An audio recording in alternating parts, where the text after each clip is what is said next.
The Word of God is alive and powerful, sharper than any two-edged sword, piercing even to the dividing asunder of the soul and the spirit and of the joints and the marrow, and is a critic of the thoughts and intents of the heart. Maayong adlaw sa tanan natong mga subscribers, viewers, followers, and fellow believers. Maayong adlaw kaninyong tanan.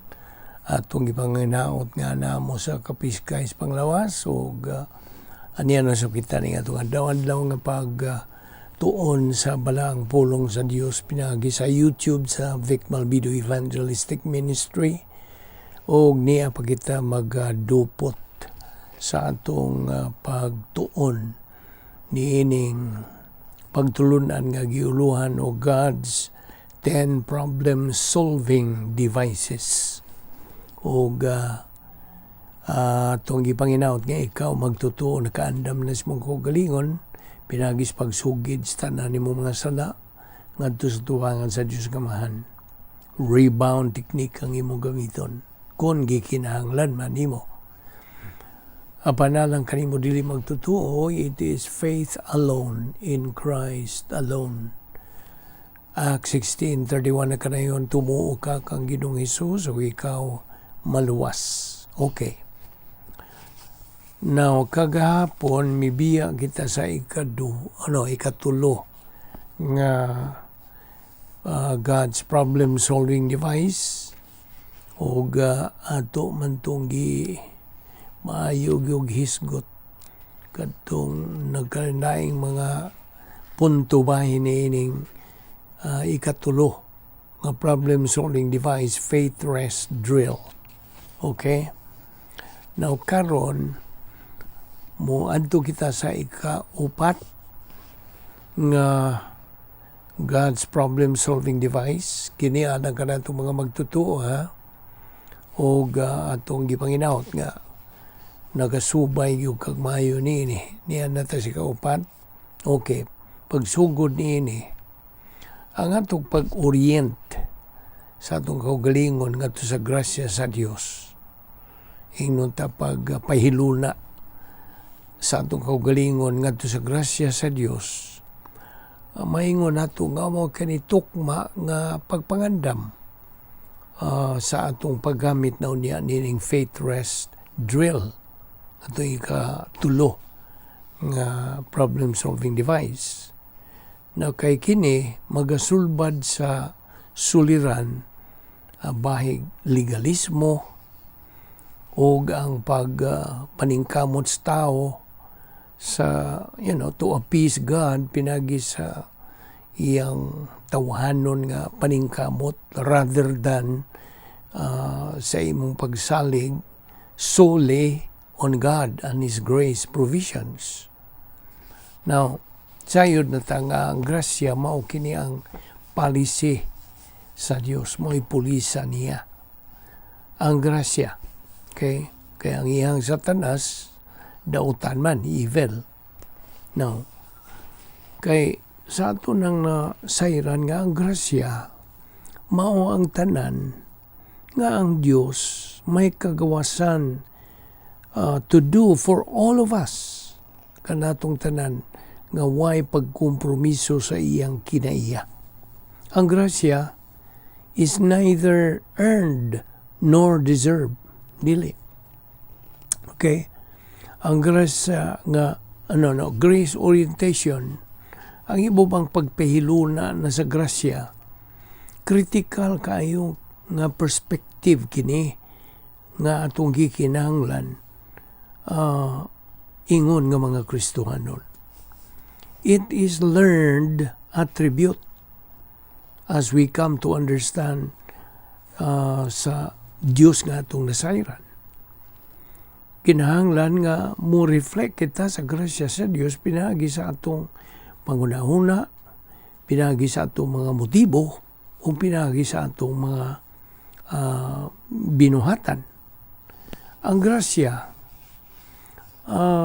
kanunay kining gigamit diha sa Biblia sa paghulagway giunsa nato pagaluwas. Okay?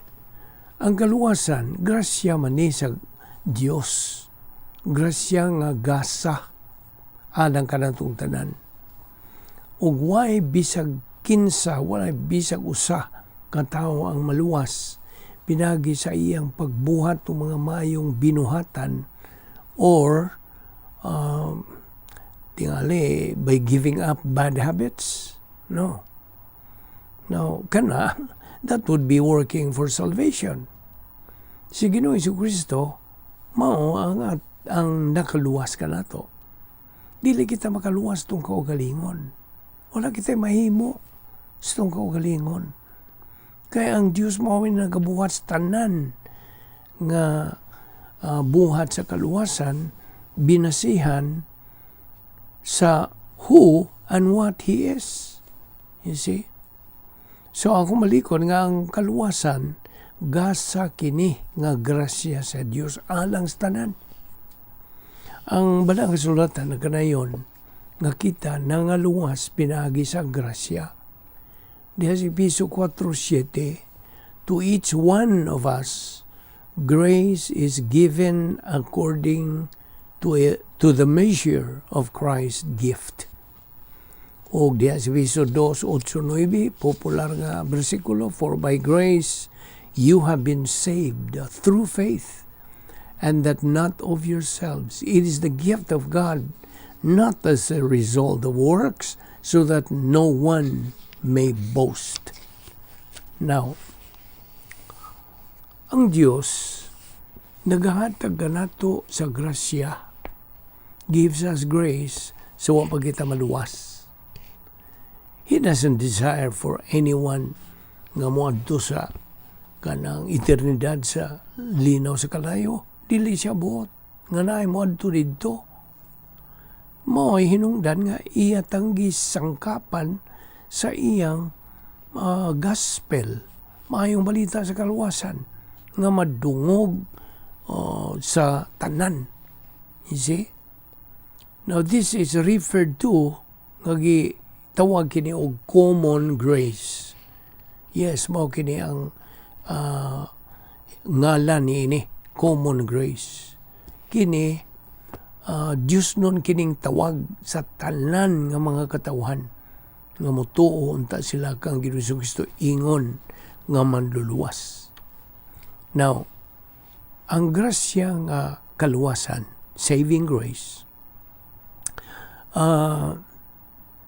may kalabutan kini sa tanan nga gihimo sa Dios nga Amahan ngadto sa iyang bugtong anak o sa Diyos ng Espiritu Santo, silang tulo ang may kalabutan sa atong kaluwasan. They did for us so that we might be saved. Now, mao kini ang atong nasinati sa diha nga kita mituo ni atong human yung binuhatan sa kaluwasan ni Ginoong Jesucristo dito sa cross. At salvation, ang grasya is made effective sa diha nga ang Diyos mudawat sa atong pagtuo ngadtos kamatuoran sa may balita sa kaluwasan which we hear o atong gitubag, which we respond to, ug mao nga kita naluwas ug iya kitang giluwas, iya kitang gibutang ngadto sa harianong panmalahi sa Dios, royal family, o kita nahimong equal, pantay-pantay ngadto sa atubangan sa Dios. He takes us sa diha nga kita espirituhanong patay o gipabuhi kita. He makes us spiritually alive. Mao ni ang gitawag og efficacious grace. Nihanag yung higayuna, eternally kita naluwas. Naluwas hangtod sa wala na katapusan. 1 Corinto 15:10 na kanayon, by the grace of God I am what I am, and His grace toward me did not prove vain. but I labored even more than all of them. Yet not I, but the grace of God with me. Now, timan ug atong timanan na atong mga Kristiyanon nga ang atong kaaway mao ang kaaway sa grasya mao ang legalismo. Now, unsa man ning legalismo? Kristiyanon kini mga binuhatan, of course. Now, ang usa ka legalista God is someone nga nagaadahom nga ang Dios mahimuot, is impressed with his good deeds. Now, he often becomes self-righteous tungod sa iyang legalistic lifestyle. So, kanang legalista nagunahuna nga okay ra diay sa paghukom sa ubang tao o paghinaway sa ilang mga binuhatan, and often tries to control them. Pinagi sa pag-demand nga sila musunod some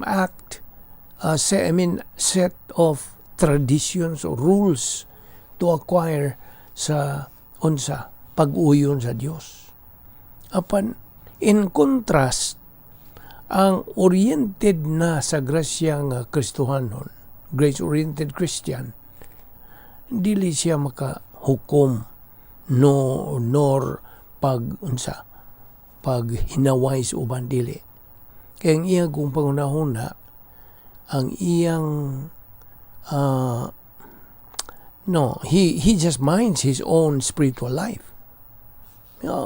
Kay dili siya mo tandog sa uban. Bahala na sila sa ilang kinabuhi.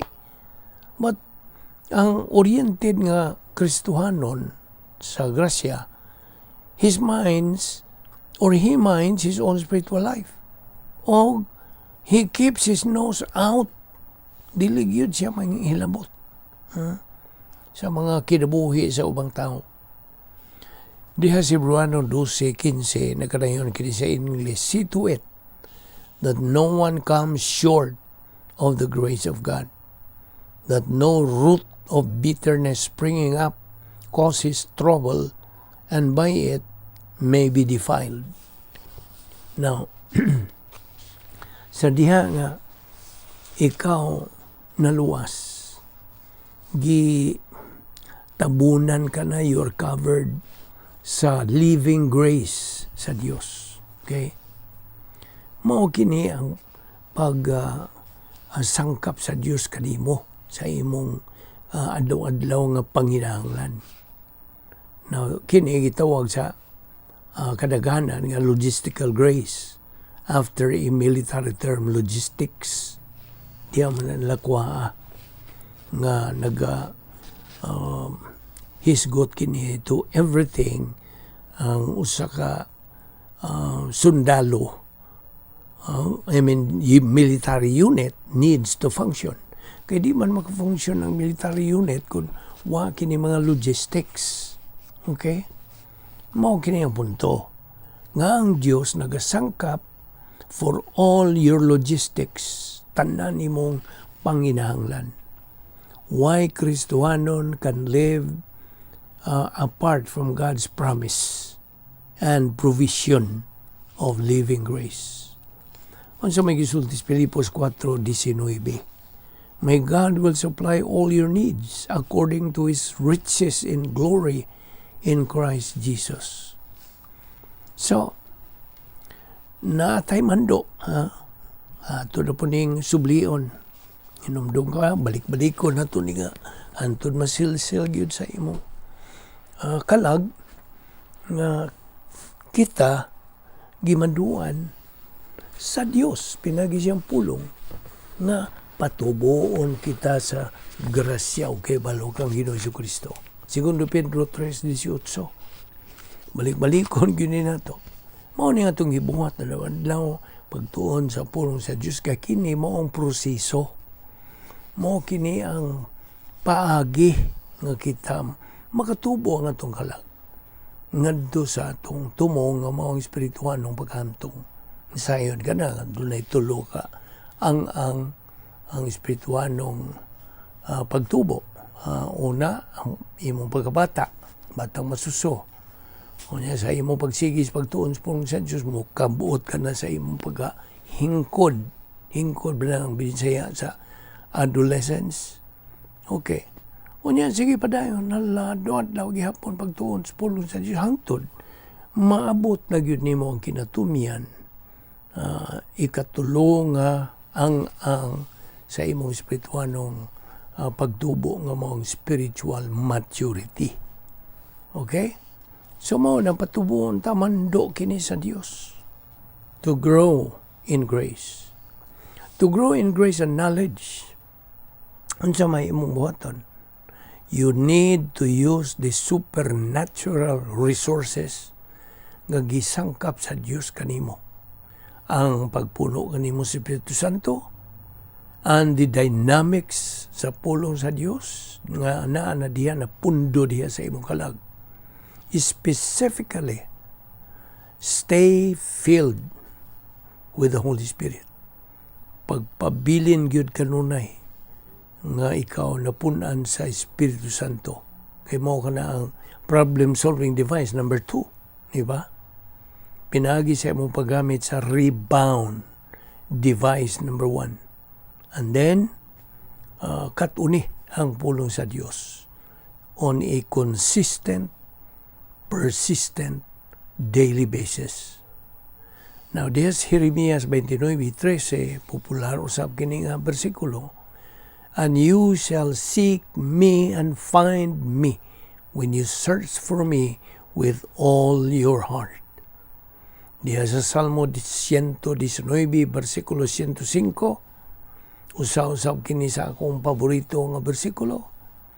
Your word is a lamp to my feet and a light for my path. Now, ang Kristohanon nga kinabuhi God is about making good decisions. Adlaw-adlaw, binasihan ang mga prinsipyo sa Biblia. Now, this isn't as hard as it sounds, di ba? Sa diha nga ikaw nagakat-on og dugang pagyud nga mga kamatuoran, Bible doctrine, you are able to make good decisions. Kay sa dihang ikaw nagapadayon sa pagtuon o pagpuyo diha sa sulod sa dapit nga may gahom sa Dios, gitawag nato sa in English og operational divine dynasty or protocol plan of God, diha mang dapita ka makahimo og good decisions. Good and right decisions. Kay kana imo mang gibuhat diha sa position of strength. Sa imong pangunahuna, di ba nga itong Kristohanong kinabuhing Kristohanong panginabuhi, usa kini ka panghuna-huna. The Christian way of life is a mental attitude life. So, you make good decisions from a position of strength, from your thinking, which we call divine viewpoint. This is a new way to think. Bango na. Ang kalibutan, way adamag, labi na itong mga negatibo. Gayoy, Diyos silang kinabuhi. Natiman nga ang Diyos nagatanaw diya sa sulod. Okay? Ang Diyos nagatanaw diya sa imong sulod. Ang panang tao, he looks at the outside. Mauna ang Roma 12, versikulo 2 na kanayon, do not be conformed to this world, but be transformed by the renewing of your mind, so you may prove what is the will of God, that which is good and acceptable and perfect. Now, mao kini ang Dios nga nagamando kanimo to renew your mind. Bag-uha kanimong pangunahuna. Renew means to renovate, di ba? To change how you think. Now, ang Dios buot nimo nga imong usbon kanang imong tawhanong mga pangunahuna ngadto sa Dios no na nga mga pangunahuna. Mao nang nagsigit ang tuon sa pulong sa Dios. Kaya mo man kini ang divine viewpoint thinking. Nga man. Nga pausbon ta sa Dios. Tungod kay mao kini ang paagi nga atong matuman ang iyang plano sa atong kinabuhi. Kasabot ka? You will have a greater appreciation kung giyon sa Dios sa pag-amumad nato. Iyatang giamumag maayo. He cares for us. You will be motivated, madasig ka to treat others with grace. Uban sa grasya. I love to grace out servers with large tips. Now, gracing out others, kiniwa mo pasabot just, with money, no? It can be with your time o sa imong attention. Kay kini expression kini sa imong pagka-oriented sa grasya. Pagkahiluna nimo sa grasya. Na usas mga paagi nga ang Dios nagagiya kanato, nagagiya,